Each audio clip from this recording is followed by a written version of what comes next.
തൃശൂർ പുല്ലഴി ചെറിയ പാലത്തിൽ അടിഞ്ഞുകൂടിയ ചണ്ടിയും കുളവാഴയും നീക്കാൻ ഇറിഗേഷൻ അധികൃതർ തയ്യാറാകാത്തതിൽ കോൾ കർഷകർ ഇറിഗേഷൻ ഓഫീസിൽ കുത്തിയിരുന്ന് പ്രതിഷേധിക്കുന്നു.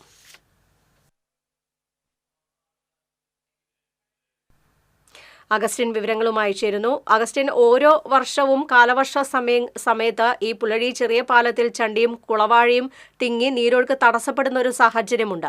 ഇത്തവണയും അലംഭാവം അതുപോലെ തന്നെ തുടരുന്നു.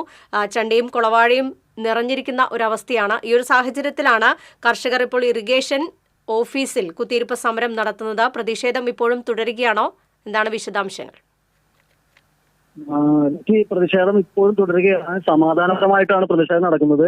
ഇറിഗേഷന്റെ Thrissur major division executive engineer ടിനിയുടെ ഓഫീസിലാണ് എക്സിക്യൂട്ടീവ് എഞ്ചിനീയറുടെ ഓഫീസിലാണ് പ്രതിഷേധം നടക്കുന്നത്. അന്ന് തികച്ചും സമാധാനപരമായിട്ടാണ് പ്രതിഷേധം. കാരണം എന്താണെന്ന് വെച്ചാൽ തൃശൂർ തെക്കേ പുല്ലഴിയിൽ KLDC കനാലിന്റെ ചെറിയ പാലത്തിന്റെ തൂണുകളിൽ അടിഞ്ഞ ചണ്ടിയും കുളവാഴയും ദീർഘദൂരത്തിൽ പരന്നു കിടക്കുകയാണ്. ഈ മേഖലയിൽ നീരൊഴുക്ക് വല്ലാതെ തടസ്സപ്പെട്ടിരിക്കുന്ന സ്ഥിതിയാണ്. അതുകൊണ്ട് തന്നെ കനാലിൽ വെള്ളം ഏത് നിമിഷവും ബണ്ട് തകർക്കാവുന്ന നിലയിൽ നിൽക്കുകയാണ്. ഈ സാഹചര്യത്തിൽ ബണ്ട് തകർന്നു കഴിഞ്ഞാൽ പരിസര പ്രദേശങ്ങളിലെല്ലാം വെള്ളക്കെട്ടുണ്ടാവുകയും കനത്ത നാശനഷ്ടങ്ങൾ ഉണ്ടാവുകയും എന്ന ആ ഒരു സ്ഥിതിയാണ്. ഈ സാഹചര്യത്തിൽ പുല്ലഴി കോൾപ്പടവ് സമിതിയാണ് ഇറിഗേഷൻ മേജർ ഡിവിഷൻ ഓഫീസിൽ കുത്തിയിരിപ്പ് നടത്തുന്നത്. ഇപ്പോൾ ചർച്ചകൾ നടന്നുകൊണ്ടിരിക്കുകയാണ്. കഴിഞ്ഞ മാസം മെയ് മാസം 10-ാം തീയതിക്ക് മുൻപ് ഇവിടുത്തെ ചണ്ടിയും കുളവാഴിയും ഒക്കെ നീക്കാനുള്ള നിർദ്ദേശം നൽകിയിരുന്നെങ്കിലും അക്കാര്യത്തിൽ ഒരു നടപടിയും കോർപ്പറേഷനോ ഇറിഗേഷൻ അധികൃതരോ സ്വീകരിച്ചില്ല എന്നാണ് ആക്ഷേപം. അതിനെ തുടർന്ന് ഇത് നീക്കാനുള്ള ഫണ്ടിനായിട്ട് തൃശ്ശൂരിൽ നിന്ന് തിരുവനന്തപുരത്തേക്ക് ടെൻഡർ അയച്ചെങ്കിലും അതിൽ അന്തിമമായിട്ടൊരു തീർപ്പ് ഉണ്ടായിട്ടില്ല. മാത്രമല്ല പുതിയ ഇറിഗേഷൻ എക്സിക്യൂട്ടീവ് എഞ്ചിനീയർ പുതിയ ആളായതിനാൽ അവർക്ക് ഇതേക്കുറിച്ച് കാര്യമായിട്ട് അറിയുന്നില്ല. അങ്ങനത്തെ 1-2 സാഹചര്യങ്ങളാണ് ചണ്ടിയും കുളവാഴയും നീക്കുന്ന കാര്യത്തിൽ അലംഭാവം ഉണ്ടായത്. ഈ അലംഭാവം വലിയൊരു ദുരന്തത്തിലേക്ക് എത്തും എന്നൊരു സ്ഥിതിയാണ് ഇപ്പോഴുള്ളത്. ഇറിഗേഷൻ ഇവിടെ മാത്രമല്ല തൃശ്ശൂർ ജില്ലയിലെ ഒട്ടുമിക്ക ഇറിഗേഷൻ കനാലുകളിലും ഇതേ അവസ്ഥ തുടരുന്നുണ്ട്.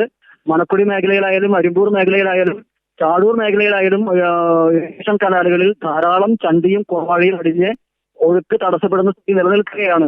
ഏത് സമയത്തും ഈ പ്രദേശങ്ങളിലെല്ലാം ഉയർന്ന വെള്ളക്കെട്ടും ബണ്ട് തകരലും ഉണ്ടാവുമെന്ന സ്ഥിതിയാണ്. ഇക്കാര്യത്തിൽ ഇറിഗേഷൻ അധികൃതർ അടിയന്തരമായ നടപടി സ്വീകരിക്കണമെന്നാണ് പുല്ലഴി കോൾപ്പടവ് മാത്രമല്ല മറ്റെല്ലാ കോൾപ്പടവ് പ്രവാഹികളും ആവശ്യപ്പെടുന്നത്.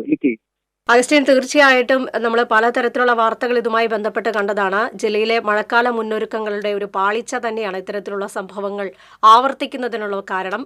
ഇതുമായി ബന്ധപ്പെട്ട് ഇറിഗേഷൻ അധികൃതരുടെ ഭാഗത്തു നിന്ന് ഏതെങ്കിലും തരത്തിലുള്ള വിശദീകരണങ്ങൾ ലഭ്യമായിട്ടുണ്ടോ? ഇറിഗേഷൻ വകുപ്പ് ഇതുമായി ബന്ധപ്പെട്ട് തിരുവനന്തപുരവുമായി ബന്ധപ്പെട്ടുകൊണ്ടിരിക്കുകയാണ്. അവിടെ നിന്ന് അന്തിമമായിട്ടുള്ള അനുമതി കിട്ടിയിട്ടില്ല എന്നാണ് അവർ പറയുന്നത്. ഏതായാലും ചർച്ചകൾ തുടരുകയാണ്. ഈ സമരസമിതി ഭാരവാഹികൾ, അതായത് പുല്ലഴി കോൾപ്പടവ് സമിതി ഇറിഗേഷൻ ഓഫീസിന് മുൻപിലുള്ള ചെയറുകളിൽ ഇരിക്കുന്ന ദൃശ്യമാണ് നമ്മൾ കണ്ടത്. അവർ എന്തെങ്കിലും തീരുമാനമായിട്ട് മാത്രമേ അവിടെ നിന്ന് പോകൂ എന്നാണ് പറഞ്ഞിരിക്കുന്നത്. ശരി അഗസ്റ്റിൻ, വിവരങ്ങൾ നൽകിയതിന്. തൃശൂർ പുല്ലഴി ചെറിയ പാലത്തിൽ അടിഞ്ഞുകൂടിയ ചണ്ടിയും കുളവാഴയും നീക്കം ചെയ്യണമെന്നാവശ്യപ്പെട്ട് ഇറിഗേഷൻ അധികൃതർ ആ ഒരു അവസ്ഥയ്ക്ക് തയ്യാറാകാത്തതിൽ പ്രതിഷേധിച്ച് ഇപ്പോൾ കോൾ കർഷകർ ഇറിഗേഷൻ ഓഫീസിൽ കുത്തിയിരുന്ന് പ്രതിഷേധിക്കുകയാണ്. തീരുമാനമാകുന്നതുവരെ തങ്ങൾ സമരവുമായി മുന്നോട്ട് പോകും എന്ന് തന്നെയാണ് കോൾ കർഷകർ പറയുന്ന വിവരങ്ങളാണ് അഗസ്റ്റിൻ നൽകിയത്.